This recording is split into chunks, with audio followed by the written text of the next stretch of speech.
Modi Amit Shah na buffer zone same dun na Manipur se thukai re haiba blame asina kamai ni yeng be za awo phongdok pyo za esta makada notice window gi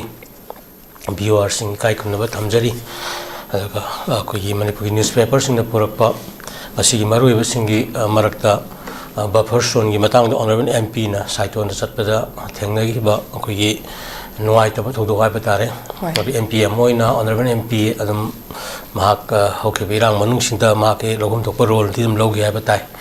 aduga loina Manipur da lei ba miyang gi mute sing na madu da loba yadabara aduga marana ta hum thokta bara hai ba gi akar wakatuni yamna tajida nuai ta ba pot ama khak aikoina khangmin na da ba akoi palau long na ra pungchei chei na ra su kana te ko seng na logum thokpa role khara de akoi logum thokpa khale maram di leifam thokta ba buffer zone habi concept ama khak karam tu pusala khrino ko ai di kan maning tamba leibak singa gi marakta gi military gi wei aggression mayama khara akoi kelo tongna ba ngak thokna ba safe side oi ba hai batare akoi gi buffer zone gi concept se domain horakhi bani adubu hoi conflict situation amada akoi gi furup ani gi marakta leiba position du kitang ka de-escalation of the violence tongna ba aikoina buffer zone gi wakhalon du thammakanda matam khara thamme hairagasu the very word buffer line or buffer zone haiba potsidi recognize the thokte ko adugi mathakta akoi khanggadoi je ngasai gi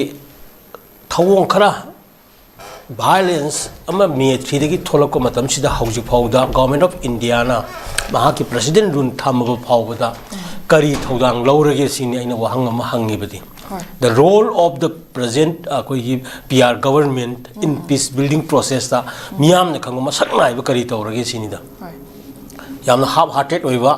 kana raga marak ta meeting khara tawba ministry of affairs ki agatro meeting khara tawba natna mathang unadana phurup mayamgi hujik even ta kana cookie eba tamji bogda laitaba British matamdagi akoi semjin na tamni na khange then among the cookie thadau community is the largest community ni then adugi kanu wari ba thadau NP ba thora aga cookie folly thora aga we are not cookies we are the thadau we are the original Hongjais we are the indigenous people of Manipur. High bang as 1951 mamang the Lerkiba Purup Singi, Wakalon the Yumpum Kana Manipur, Kana Lang the Raveni. Haribatanza Asida Lemho Riba, Mayam Sing Adu Korina from Tadava, Akogi 19th century the Lakba Kara Haugra Matu Magi Kanokara Lagazu, and 51 Matung the Lakba, Mayam Amana 2 money I have saying of any. Adugi mathakta ngasai peace building process ta khwai gi ahan ba tawgudaba thabak se akoi gi kainoni akoi gi khulai thadu onba adu violence tawdana ba hotna bani hari basigi matang da Manipur gi valley gi oiba ayamba ngasai gi thokhiyo mayam da arambai tengon gi boiro amagi boiro khulai sing lokhot pa ba lokhot khre maram chadna paiba sing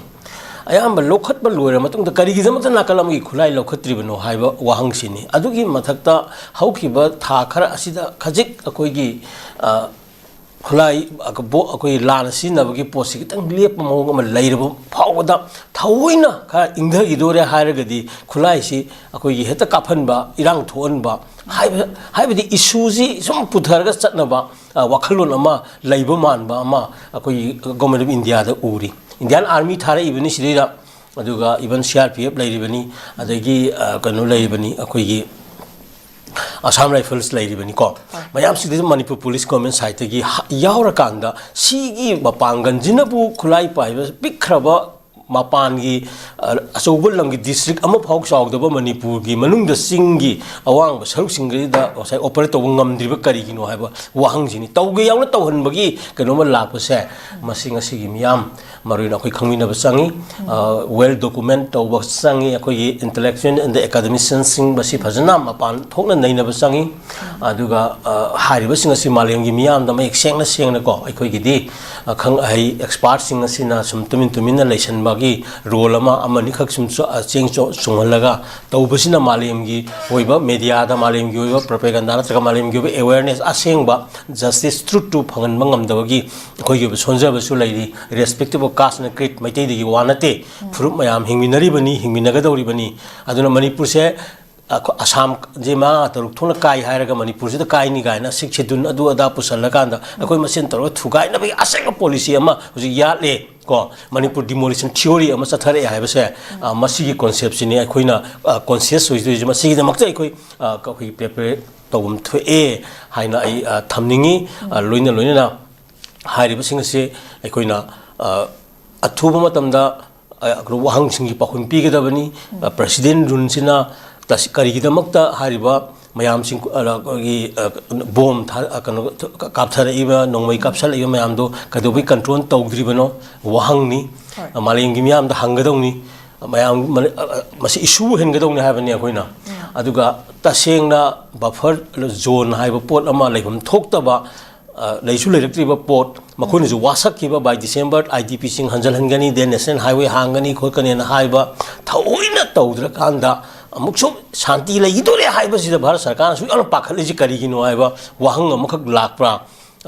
haiba kanusini masigi pakhum pigedabani president lunusik lairiba sina magi tawm thokpa khoi tawdabasi aikoi pende aduna akoi sisum hairaga aina mingondagi santi natraga mingondagi aigi right sum nibagi mahuta aikoi miyam singase aikoi sengna khoi punjinaba sangi malem da thokiba koi khusem gi oiro natraga nesaren oiro ithani conflict situations mayang ge study tabu matamda koi gi a pluralistic society the united we stand divided we fall have si summaga lakpa malem gi wahini adana phuruk kunthra taruk tarit ki mayam singase phana koi gi Gyan Tamina Sangi, and got Hado in Pinaga Lord evil rules, they can Yaukshil Lakanda, Manipuri Kai Padrava, Manipuri Masakase, Masidita, Akoi, stand to home toy, and then a buffer zone, Leheloidavani, Mito Kandoka Davani, Aduga, Amasigida Mukta, Ikoi, Kanosibaki, and a Taukwana Basangi, Maramdi, Masingasi, I couldn't sab Kazakazikita Mukta, Zikta, Kanana, Tajidana, High Kriba, Saya Akoi, Mutsing the Mazitoga,